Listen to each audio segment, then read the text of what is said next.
The Kenyan government has put US-based Ford Foundation on notice, questioning its funding practices following the recent deadly anti-government protests that have swept the nation. Kindly subscribe to our channel. In a letter addressed to Ford Foundation President Darren Walker, the government raised concerns about substantial funds dispersed to various non-state actors involved in the protests against the Finance Bill 2024. The letter from Principal Secretary for Foreign Affairs Korar Singh OEI detailed how the Ford Foundation had dispersed approximately $5.78 million to various grantees. That is a lot of money to Kenyan standards. The group include Africa Uncensored Limited, Women's Link Worldwide, and the Kenya Human Rights Commission, between April 2023 and May 2024.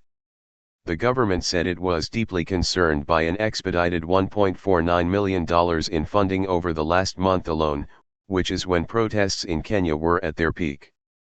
President William Ruto has alleged that these funds were used to fuel the protests, which have been characterized by violence and attempts to destabilize the democratically elected government.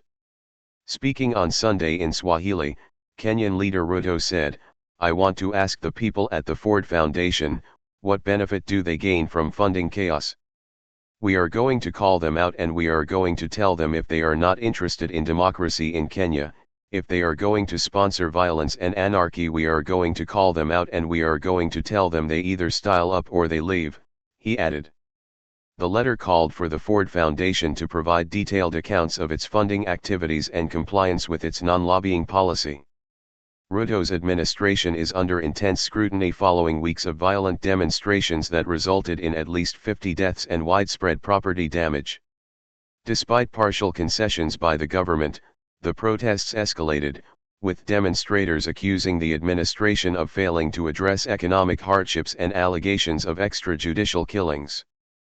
President Ruto threw out the bill that was the flashpoint, yet ringleaders say they are going to continue with the demonstrations. Their sincerity on the reason for demonstration has been put on the spotlight. Nigeria youth have also said they are going to demonstrate just like the Kenyan youth.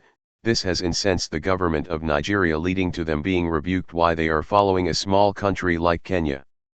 Kindly subscribe to our channel.